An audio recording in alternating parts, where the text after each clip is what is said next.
Hello mga boss. Ang gagawin naman natin ngayon, ayan, bale meron tayong isang car amplifier dito na brand ay Kicker at yung kanyang wattage, ayan, nasa 5,800 watts. So, ang issue nitong car amplifier na to mga boss, bale nakaprotect. So, yun bale ang problema nitong car amplifier. Kung titignan nyo, bale ito yung kanyang supply, ayan, meron na tong wire.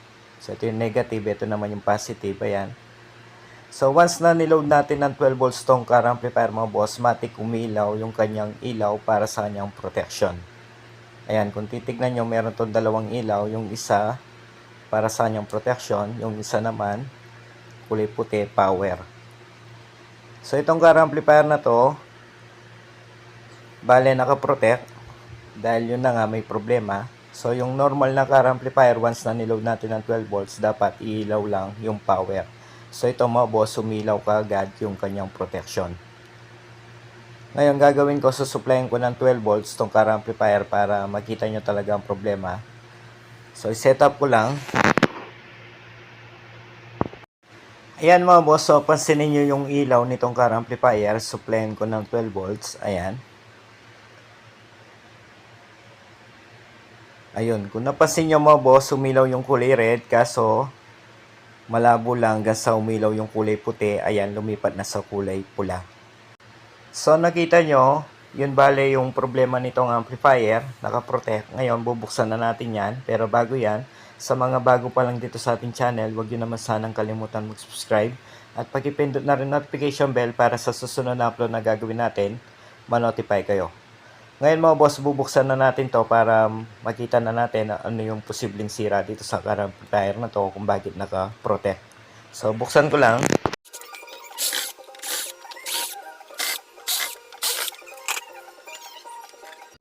So, ayan, kung titignan nyo, bale ito yung loob nitong car amplifier. Ayan, kung titignan natin, malinis naman yung kanyang loob.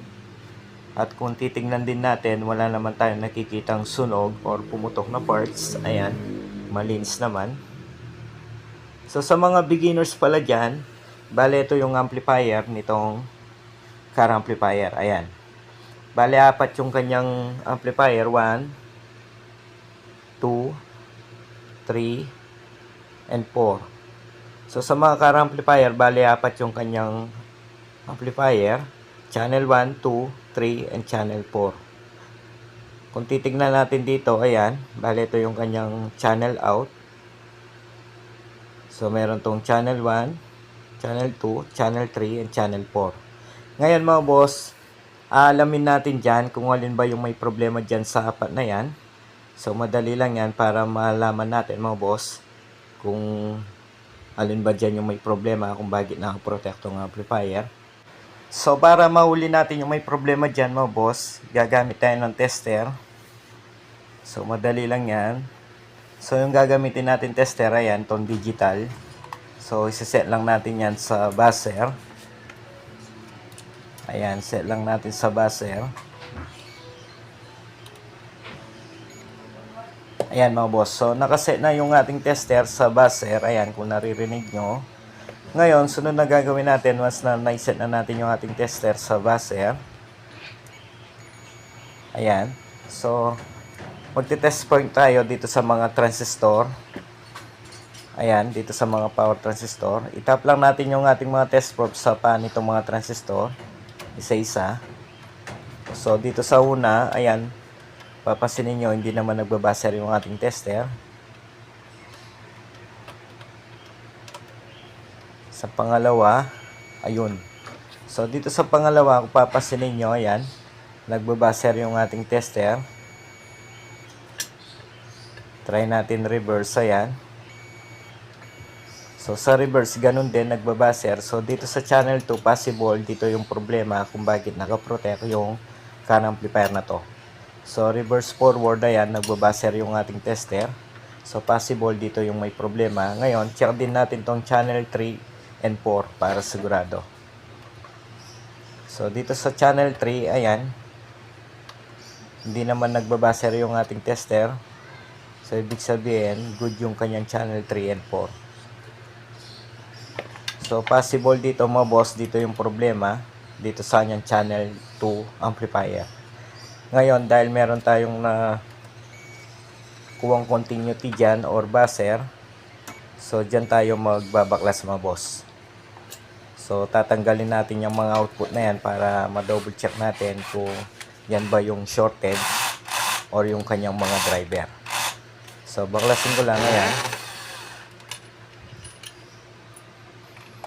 Ngayon, sunod na gagawin natin, after natin matanggal yung pinaka cover nitong power output. So yung ginamit na power transistor dito, ayan. So meron palang sunog mga boss, ayan, no.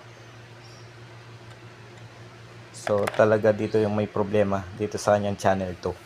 So yung ginamit na number dito sa mga power output nitong car amplifier, ayan, A19 at C51. So ngayon gagawin natin, ayan. So puputulin na muna natin yan. Tapos after natin maputol yan mga boss, saka ulit tayo magte-test. Tingnan natin kung magbabaser pa rin ba yung ating tester once na natanggal na yung kanyang power transistor. So hindi na muna natin babaklasin yung mainboard. So ikakat na muna natin yung paa nitong mga power transistor na yan para hindi na matrabaho. Ayan. Ngayon, after natin maputol or ma-disconnect ng power output ng mga transistor, power transistor, so check natin ulit yan gamit yung ating tester. Tingnan natin kung nawala na ba yung buzzer dito sa ating tester. Ayan. So check natin. Ayun. Kung napansin nyo mga boss, nawala na yung buzzer nung tinanggal natin yung mga power transistor. So possible yung mismong power transistor may problema dito kung bakit nakaprotect tong car amplifier.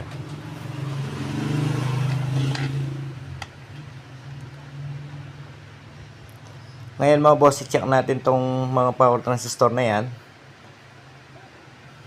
Double check natin. Ayun, so ito nga talaga yung shorted mga boss. Ayan, o. Reverse forward, nagbabaser yung ating tester. So ito talaga yung may problema.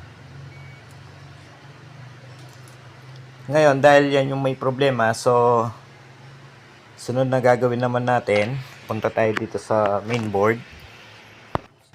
So susunod naman na gagawin natin, after natin matanggal yung mga power transistor na shorted, so susuplayan natin ulit tong car amplifier, tapos tignan natin kung magpa-power na ba tong car amplifier, kung hindi na ba magpro-protect.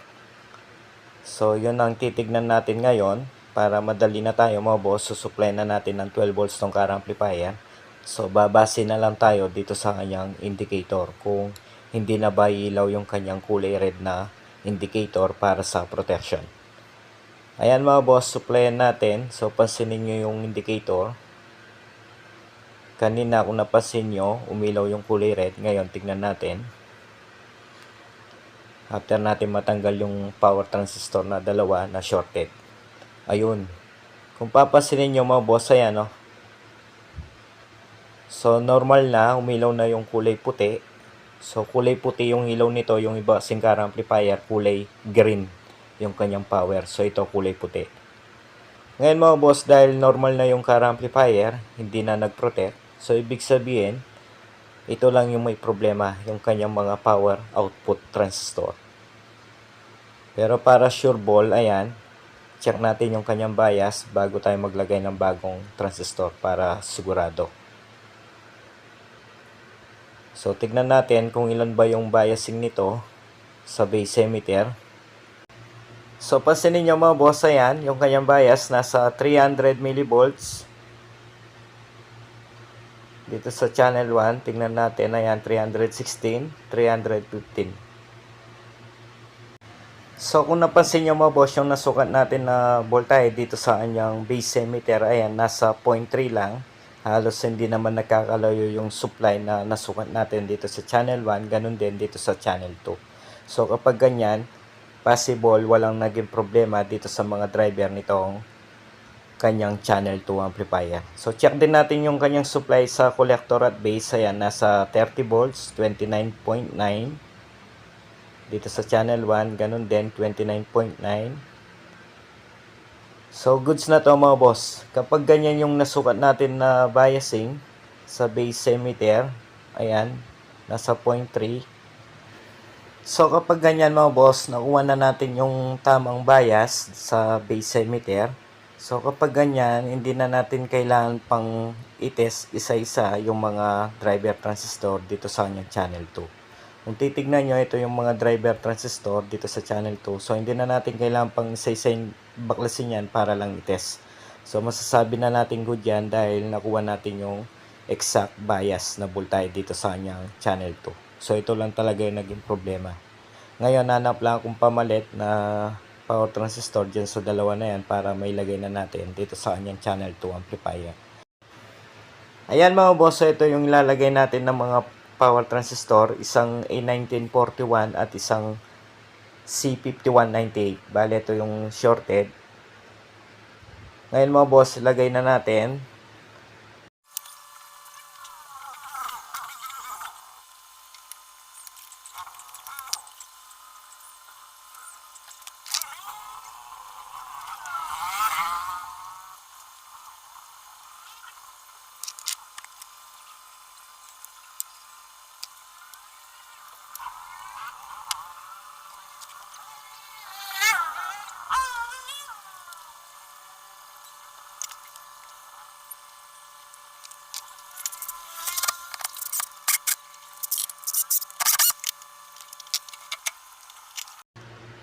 So ayan, bale tapos na natin may lagay yung dalawang power transistor na A1941 at isang C5198. Ngayon, testing ulit natin, tignan natin kung hindi na ba nag-protect tong car amplifier after natin mapaglagay ng bagong power transistor dito sa kanyang channel 2 amplifier. So tignan natin. Ayan mga boss, kung titignan nyo, normal na tong car amplifier. Ayan, hindi na umilaw yung kulay red na indicator. So nakailaw na yung kanyang LED para sa power. Ngayon lagyan natin ng speaker, check natin yung kanyang output audio dito sa kanyang channel 2. So set ko lang.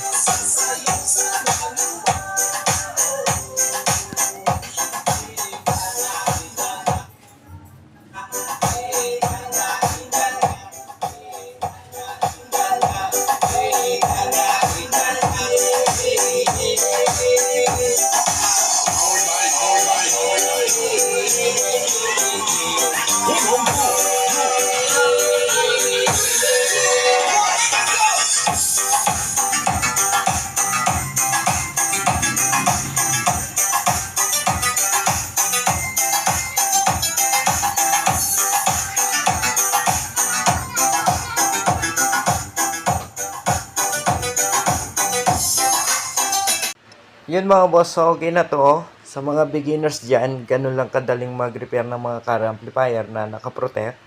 So dahil okay na to, hanggang dito na lang tong ating video. Sa mga hindi pa pala na-subscribe dito sa ating channel, huwag sanang kalimutan mag-subscribe.